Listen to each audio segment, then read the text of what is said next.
Aujourd'hui, c'est la fête des pères.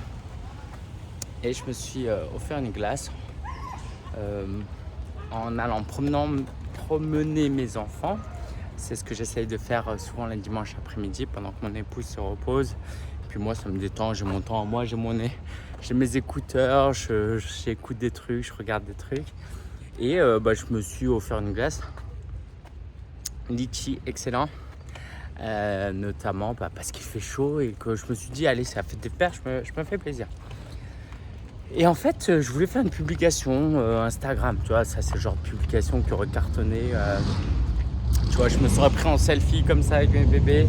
J'aurais fait, c'est dur la vie d'un père, mais on reste confiant et plein de reconnaissance.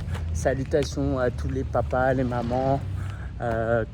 Courage à tous. Tu vois, j'aurais fait un truc comme ça avec ma glace et avec un beau cadre ici, ça aurait cartonné. J'ai pas fait cette publication et à un moment donné, j'étais en mode tu devrais, Lingen. Et j'aimerais vous expliquer pourquoi j'ai pas fait cette publication et surtout vous faire réfléchir à dans quelle mesure il faut raconter votre vie ou pas. Je monte sur le trottoir parce qu'il y a une voiture qui arrive. Je vais vous dire, je vais vous raconter un peu mon historique. Ça coule, je suis désolé. Mon historique, c'est que moi, je débutais dans le business. Ma carrière entrepreneuriale est née en même temps que les réseaux sociaux. À l'époque, c'était Twitter, les blogs, etc. Et je racontais beaucoup ma vie, ce que je vivais. Et ça m'a beaucoup aidé au point où je suis même devenu community manager pour certains influenceurs. Et à un moment donné, j'en ai eu marre, je pense, parce que il y a plusieurs raisons. Peut-être que j'en avais juste marre, ça me fatiguait.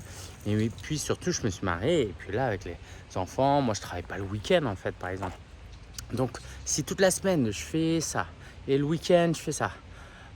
Et puis, je suis quelqu'un d'introverti, plutôt, tu vois. C'est quand même fatigant de devoir raconter. Puis, j'ai aussi envie de vivre l'instant présent, juste de profiter de ma glace et de mes bébés. Je vais y venir, parce que là, vous êtes en train de dire, oui, dans ce cas, pourquoi tu fais cet épisode de vlog? Je vais y venir. Et voilà. Et donc, moi, j'ai décidé aujourd'hui de presque plus faire de stories. Si vous voyez des stories sur mon compte Insta, c'est soit mon équipe qui publie, ou soit c'est des événements spécifiques, ou soit c'est une campagne spécifique. Mais sinon, au quotidien, je ne publie plus parce que juste, c'est de la charge mentale, en fait. C'est fatigant. Et j'ai envie de vivre l'instant présent. Mais, pourquoi je recommande à mes clients, coachs, de faire des publications sur les réseaux sociaux? En fait, il n'y a pas d'obligation à faire des publications sur les réseaux sociaux. L'obligation, c'est que vous ne pouvez pas développer votre business sans mettre des milliers d'argent dans la pub et développer votre visibilité sans rien faire. À un moment donné, il faut faire quelque chose. Et aujourd'hui, moi, j'ai pris le pas de faire des grosses campagnes type sommet virtuel, des challenges, d'envoyer des newsletters presque tous les jours, de faire des épisodes de vlog justement. Si vous vous demandez pourquoi tu fais cette vidéo, parce que je préfère largement faire ce genre de vidéo une bonne fois par semaine, raconter quelque chose de plus profond, prendre le temps, que tu as une petite photo là comme ça et puis en fait raconter le truc et 4 fois par jour faire un petit selfie comme ça. C'est beaucoup plus fatigant. Là, je sais que c'est une vidéo en plus qui va rester. Ce que j'aime pas avec les stories, c'est que ça tient pas longtemps. J'aurais peut-être dû faire cet épisode de vlog après avoir mangé ma glace.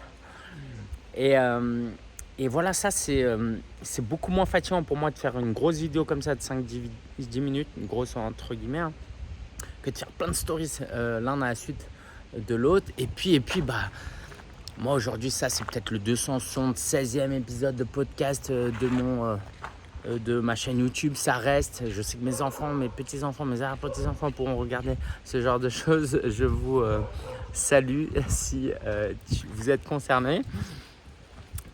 Et voilà. Donc, quelle conclusion on en tire? Qu'est-ce que vous y gagnez à avoir regardé cette vidéo?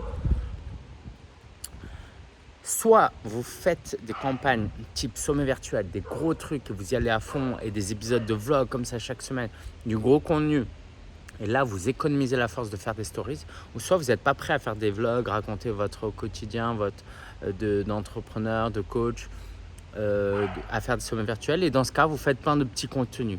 L'un dans l'autre, on revient à peu près au même résultat qui est que pour créer une relation avec notre communauté et nos prospects, on a besoin d'être présent, on a besoin de leur apporter de la valeur en termes de réflexion, mais aussi de divertissement.